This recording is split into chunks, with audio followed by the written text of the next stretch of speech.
to Mr. Jones. How kind.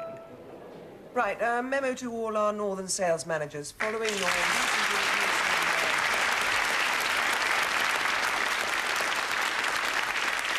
I'm increasing your sales targets by 10%. Right, have you got that? Yes. Right, now a letter to Mr. McPhee, the Scottish General Manager. Following our recent Morning, conversation... Joe. Good morning, Mr. Lewis. Morning, Graham. Rod Newton's arrived from Australia. Got in last night. Yes, I know. He was on the phone at 9:02 precisely. He's very partial to pretty women. That's why I'm letting you deal with him. He said he's looking forward to having dinner with you tonight. Well, I have changed it to lunch, actually. Oh. Well, OK, but remember, the Australian market is very valuable to us. I'm counting on you to keep him sweet. I'll keep him sweet, Mr. Lewis. Great stuff. Great stuff. Oh, thank you, Graham. Thank you. Why don't you want to have dinner with Mr. Newton? Oh, come on, Graham. You know what these randy Australian businessmen are like. If I go and have dinner with him, he'll expect me to jump into bed with him as well. These Australians are rather athletic. Suppose it's with watching those kangaroos jumping up and down. That's one of the perils of being a woman executive, especially if you're divorced. Working with all these high-powered young men, they always think you're fair game. Does Mrs. Thatcher have that trouble? No, she isn't divorced. She has Dennis. Oh, of course. It's nice to know she's got one friend left. Mrs. Warner, these flowers have just arrived. Oh, thank you, Brenda. There you are, you see? Asks me out to dinner, sends me an extravagant bouquet of flowers. He expects me to give my all, while he's wasting his time. Is he really? Could have got all he wanted from Brenda for a bunch of daffs and a cheeseburger. I'm sure that's not true. No. I always get chips as well. Take these into the other room and you and the girls put them in some vases. Of course, Rod Newton is our agent for all our produce in Australia. Yes, and we can't upset him. No, so I shall just have to keep him at arm's length. Right, let's get organised. I won't have time to finish those memos now. I'll just sign the urgent letters. Thank goodness for that. Oh, and Graham, as he's coming before lunch, you'd better check the drinks cabinet. That's another Australian weakness. Yeah, I don't know how you're going to make lunch. I see you've got something penciled in for Lucy here between 11 and 12. Oh, yes, I forgot to tell you. I'm trying to get her into one of the best schools, St. Mary's, and I've made an appointment to see the headmistress. St. Mary's in Knightsbridge? Yes, well, it's very convenient. It means I could drop Lucy off on my way to the office. I told Maria to be here before 11. I do hope she's on time. This is one appointment I must not be late for. Bank on that mad Italian maid of yours being on time for anything. I must see Mrs. Warner. Go in. Please, I have Lucy with me. She must not know me. I'm late. I don't like to mention this, but I think she's arrived. Lucy! Mummy. Hello, my darling. Don't you look lovely? Doesn't she look pretty, Graham? She does. What a lovely dress. Please, you don't touch. It take me 1 hour to get the dress perfect. It must not be made dirty. Right, I'll walk about like this. I take all morning to prepare Lucy. I do not even have time to prepare myself. Don't think anybody will notice. Excuse me. I do not even eat breakfast, Signor. It doesn't show. Graham. Listen, Maria, as you're early, why don't you go up to the canteen and have something to eat? I'll just nip down and see the financial controller. Would you look after Lucy for me for a moment? I will. Come on, Lucy. All right. Come on, Lucy. You can sit in your mummy's big chair. Please, I must have some food. I'm starving. Canteen's on the top floor. The girls will show you where it is. Bene. Ciao. Can I have a glass of your Ribena, Mr. Graham? Of course you can, darling. I'll make some for you. Can I play with your typewriter? Not my big one, no. It's a bit delicate today. I'll tell you what you can do. You can play with your mummy's portable. Here we are. Just the size for little fingers, this, isn't it? Eh? Now then, you can play with that. You can find out how it works. When your mummy comes back from the school, she's going to meet a very important man from Australia. Do you know where that is? Yes, down there. Well, under the desk. Oh, you are silly. It's in the southern hemisphere. Oh, is it? Oh, the Southern Hemisphere. Oh, they look nice. Brenda, make me up some Ribena, will you? Oh, listen, do you know where the Southern Hemisphere is? No. I don't think we've got one of them in Liverpool. Lucy knows. Well, of course she gets a superior education. I understand she's going to St. Mary's, that expensive school. £300 a term. Scandalous. My mum and dad sent me to my comprehensive for nothing. Just goes to show you get what you pay for. I don't believe in these privileged schools. The girls come out of there stuck up, insufferable, superior know-alls. Which one did you go to? All that money spent on Lucy's education, she's fast becoming a very spoilt child. Lucy? Rubbish. She's a sweet, angelic little thing. I'd better take her that before she starts screaming for it. Not too full. I don't want this spilt down the dress, otherwise I'll never hear the end of it. Right, that's done. I'm all ready to go now. Where's Lucy? I'll let her in your Lucy, office. darling, come on, we're ready to go. Lucy! What have you done?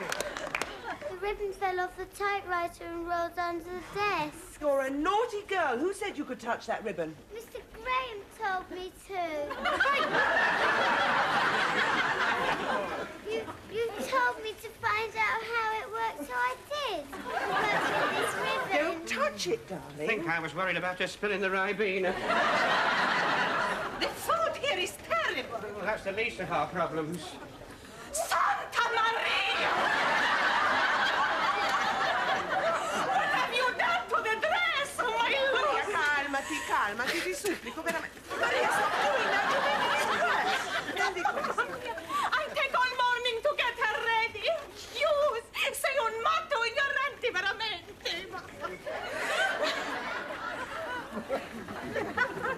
Quite right. I didn't know you spoke Italian. I don't. She's in such a mood, it's as well to agree with her. Oh, it's no good. These marks aren't going to come out. Maria, you take Lucy into the cloakroom, wash her face and hands, and we'll just have to buy a new dress on the way to the school. I'm sorry, Mummy. It's all right, my darling. It's not your fault. Right, girls, would you leave the office, please? Yes, come on. Graham, stay here. Santa Maria. I don't believe it. I leave Lucy with you for 5 minutes and you let her get into that state. What's the matter with you? Well, I didn't know she was going to take the typewriter to pieces. Brenda's been here for 3 years. She can't even change a ribbon. I keep telling you that Lucy is very bright. And if you give her something new to play with, she likes to find out how it works. You watch her when she takes her first boyfriend out. Graham, there is no need to be funny. I really thought you'd know how to look after Lucy. Well, I'm not the child's father. I am very well aware of that. I do know who her father I'm is. very pleased to hear it. Now, Graham, listen, would you cut out the back chat? I'm going to be late for this appointment, so I won't be here when the Australian arrives. Well, shall I give him a ring and try and put him off? No, because then he'll insist on having dinner with me, and that's the last thing I want. Maria, sei pronta? Sì, sì, andiamo, signore. You'll just have to keep him here until I get back. Well, what shall I say? Oh, Graham, surely you know how to entertain one of our business contacts. Oh, yes, but in this case, he's a beer-swilling, randy Australian. I mean, you know what he's interested in. Exactly, which is why I'm having lunch with him instead of dinner. And Mr. Newton's here. Well, hello, ladies. How lovely to see you. And you. And... Graham Jones, Mrs. Warner's personal secretary. So you're the famous male secretary. Lovely to meet you too, Jonesy.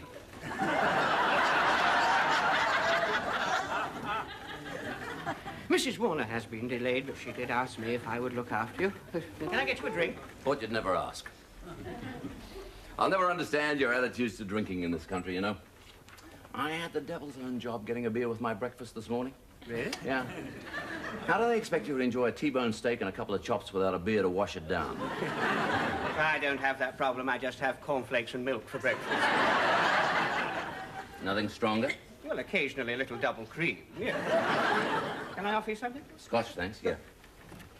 This is a special blend. I hope you like it. I'm sure I shall, Jonesy. Yeah. Thank you.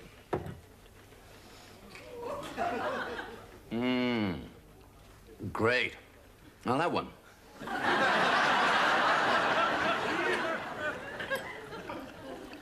That's fine. Thank you. Well, if you like What to... are you having? Oh, I don't drink during business hours. Come on now, Jonesy. You wouldn't have me drinking on my own, would you? Well, just, you know, just a little... Just a little, uh-huh. There we are. Here's to your delightful, delicious, delectable, and gorgeous boss. Cheers. Cheers. I'd like a word with you before she gets back, Jonesy. Yes, well, I prepared the statistic analysis of our Australian sales, and Mrs. Warner thought you might like to look at her plans for next year. No, it's her plans for tonight I'm more interested in. Now, tell me, Jonesy, working with such a sexy lady, I'll bet you've chanced your arm there, eh? I beg your pardon? Come on now. Come on, we're men of the world. I'll bet you've tried a little nibble, eh? Certainly not.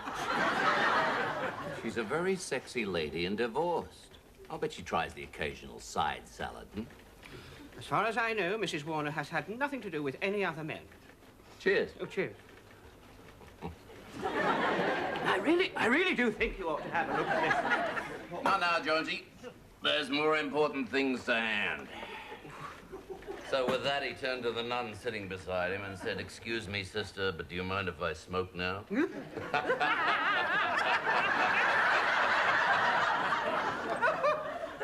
Cheers, Jonesy. Cheers, cheers. You know, I can't think what's keeping Mrs. Warner.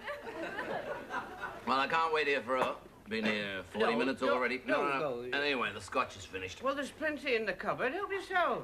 Great. You can get me one as well.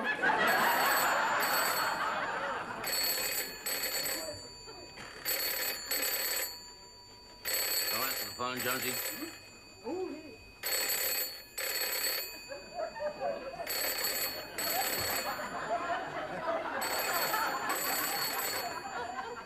Mrs. Warner's office? You'll have to speak up. I can't hear you.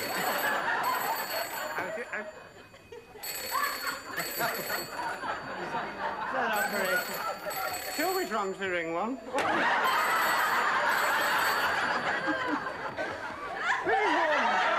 Mrs. Warner. Graham? Hello? Graham? Oh, hello, Mrs. Warner. Hello. Listen, I'm still at the school. I'll be at least another 20 minutes. Is Mr. Newton there? Good, well done. Are you keeping him occupied? Yeah, oh, yes. I've shown him the I've shown him the Graham, I'm afraid you'll have to speak up. I can't hear what you're saying. I've shown him the statistical analysis. What? There's something wrong with his phone. Hang on. Hello? Graham? Yes. Have you shown him the proposed new items for next year's range? No. Well, would you do so now, please? No,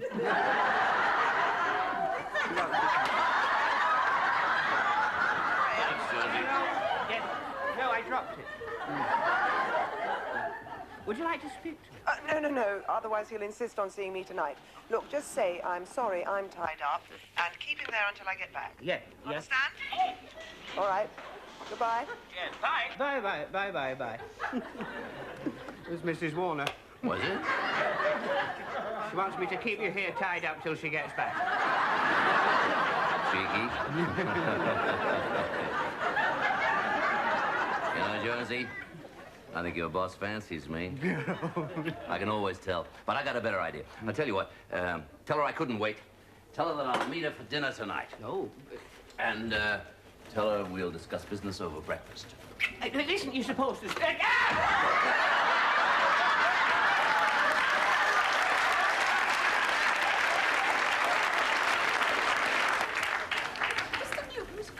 You were meant to keep him here until Mrs. Warner came back. She's not going to be very pleased with you. He was an awful man. Do you know when we came up in the lift, he pinched my bottom? Lecherous swine. If any man did that to me, I think I'd leave.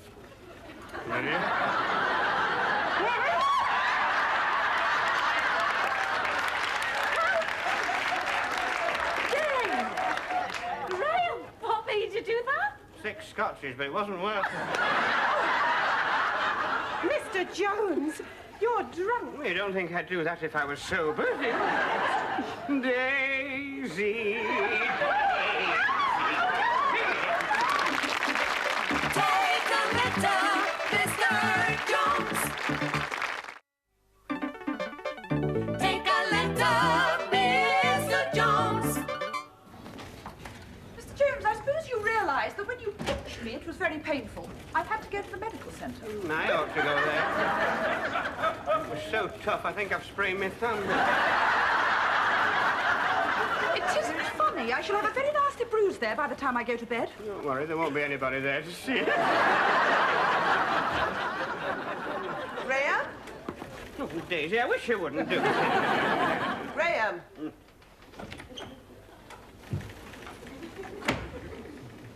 Yes, Mrs. Warner. Graham, where's Mr. Newton? He's gone. But I rang you only 20 minutes ago asking you to keep him here. I couldn't. He was bigger than me. Some way, so I don't have to have dinner with him. I think the best thing is to send a personal letter around to the hotel apologizing for this morning and suggesting he comes in this afternoon for a group discussion. I think that's a very good idea. Right, would you take it down, please, Graham? Certainly. Are you all right? Perfectly. Ready? Right. Rod Newton, Savoy Hotel. Dear Rod, sorry about this morning. Regarding our meeting, I think it would be a good idea if you came into the office this afternoon where we could have a good group discussion. And I'm sure you would enjoy making personal contact with some of my best managers. Following our recent meeting in Paris, I can confirm that I had a board meeting and that because of your efforts, I'm now expecting 8-Star to increase their investment in Australia. Right, would you read that back to me, please?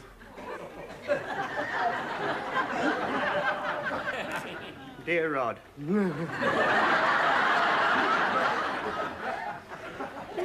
Dear Rod, sorry about this morning. Regarding our meeting... Meeting, Graham. Sorry. I'm not a panda. No. Sorry about this morning. Regarding our meeting, I would much prefer if you were to come in the office and you could... Have. Yes. I'd much prefer you to come in the office and you could have a good grow.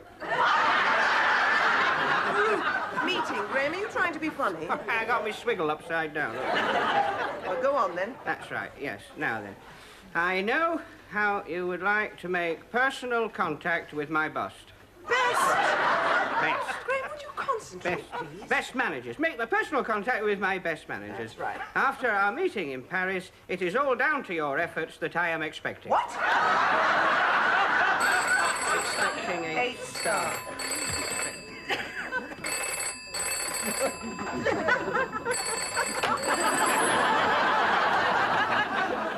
This Mr. Newton. Oh, no. Hello, Rod. Yes, I'm terribly sorry about this morning. Look, I think it would be a good idea if you came into the office this afternoon and we could have a group discussion. No, you can't.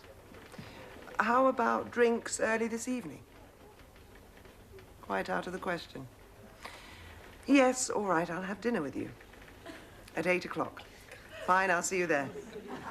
Goodbye.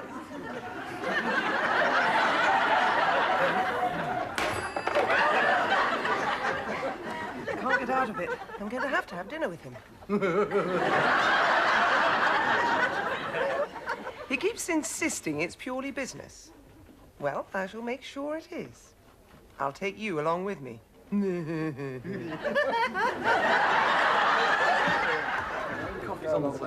Thanks, Louis. Lovely oysters.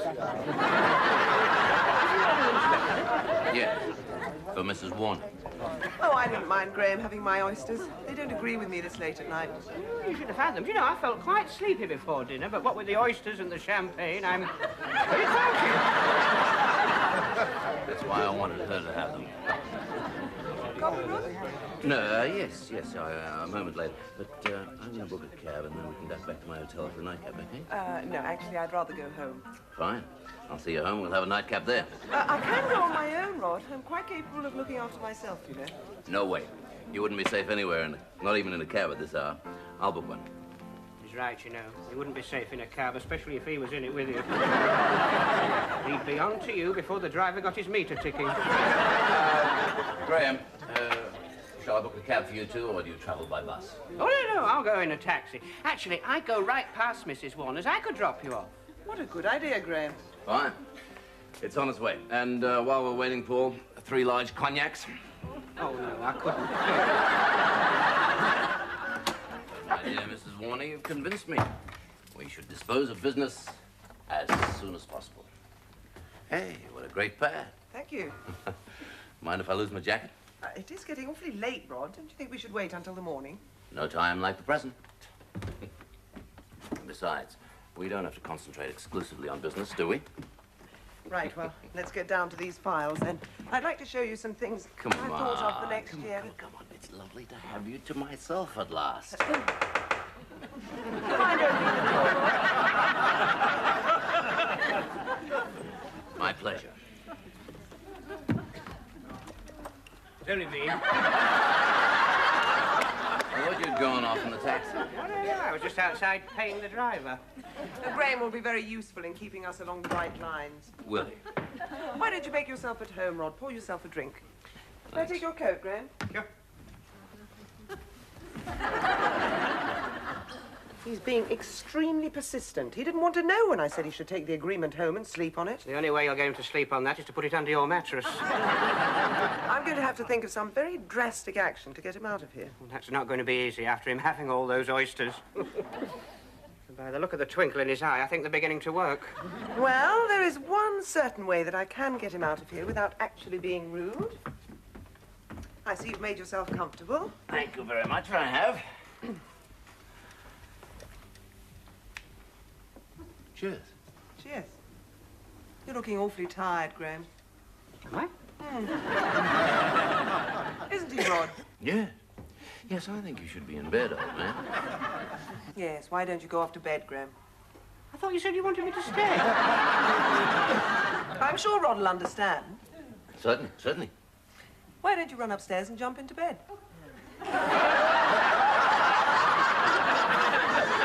I'll join you later.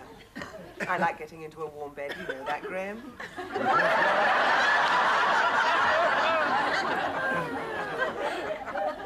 You mean that you two... Yes, I'm sure we can count on you to be discreet. We do like to... Don't we, Graham? Darling? Yes, you'll be amazed who doesn't know. Look, I'm sorry. I had no idea. I feel a total idiot. I better be going. If you insist, I'll get your coat. I'll drop by the office tomorrow morning and we can finalize the agreements then, John. Fine. Amazing. You can never figure women, can you? Never know what they're going to be up to next. You can say that again. I never would have thought that a little guy like you and a...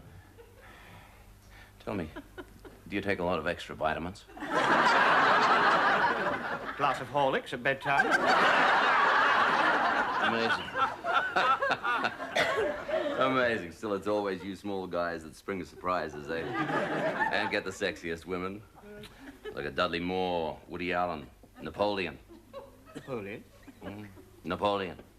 Well, I'll see you at the office tomorrow morning, eh? There you are, Rod. Thank you, again. John. You're lovely. Pleasure. Are you sure you would like it?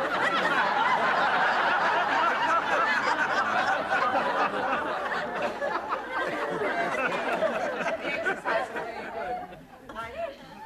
Good luck, Bonnie. Well, it worked. He really believed me. And there's a lot in what he says about little fellas, you know. You know, he said I was like Napoleon. Yes, I know. I heard him. Oh, well, I suppose he could be right. Never really looked at you that way. Don't start getting any ideas. Definitely not tonight, Josephine.